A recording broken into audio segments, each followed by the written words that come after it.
ATM আজহার সাহেবের পক্ষে তাদের যে মূল সাবমিশনটা ছিল সেটি হলো আন্তর্জাতিক অপরাধ ট্রাইব্যুনালের যে জাজমেন্ট 5ই আগস্টের আগে হয়েছে সেগুলোতে কাস্টমারি ইন্টারন্যাশনাল ল অর্থাৎ আন্তর্জাতিক আইনের প্রযোজ্যতা ছিল না এবং এটি অ্যাপিলেট ডিভিশনেও এটিকে অ্যাফার্ম করেছে যে আন্তর্জাতিক অপরাধ ট্রাইব্যুনালের বিচারে আন্তর্জাতিক আইনের প্রযোজ্যতা প্রয়োজন নেই।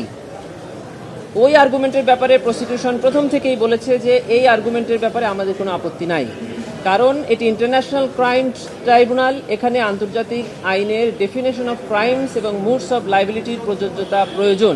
তা না হলে আমরা যে সমালোচনা ট্রাইব্যুনালে আগে করেছি ট্রাইব্যুনাল রায়ের ক্ষেত্রে যে এটি ইন্টারন্যাশনাল স্ট্যান্ডার্ড না, সেটি বহাল রয়ে যায়। এজন্য আমরা অ্যাপিলেট ডিভিশনে সাবমিশন রেখেছিলাম যে আন্তর্জাতিক আইনের প্রযোজ্যতা প্রয়োজন এবং এটা যে প্রসিকিউশন চায় এবং বর্তমান সরকার চায় তার প্রমাণ হলো যে আমরা প্রসিকিউশনে যোগদানের পরপরই আন্তর্জাতিক অপরাধ ট্রাইব্যুনাল আইন 1973-কে সংশোধন করে আন্তর্জাতিক আইনের প্রযোজ্যতাকে প্রতিস্থাপন করা হয়েছে।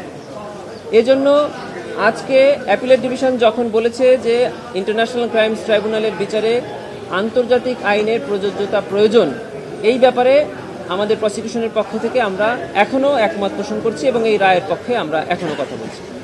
মেরিট অব দি কেস, আজহার সাহেবের মামলায় যে মেরিটগুলো ছিল সেগুলোর ব্যাপারে আমরা অ্যাপিলেট ডিভিশনে বলেছিলাম যে এটি up to your lordships decision. Lordships এই মেরিট বিবেচনায় এটিএম আজহার সাহেবকে খালাস প্রদান করেছেন। প্রসিকিউশনের পক্ষ থেকে দেশের সর্বোচ্চ আদালতের রায়কে আমরা মেনে নিয়েছি এবং আমরা এটা মেনে নিতে বাধ্য।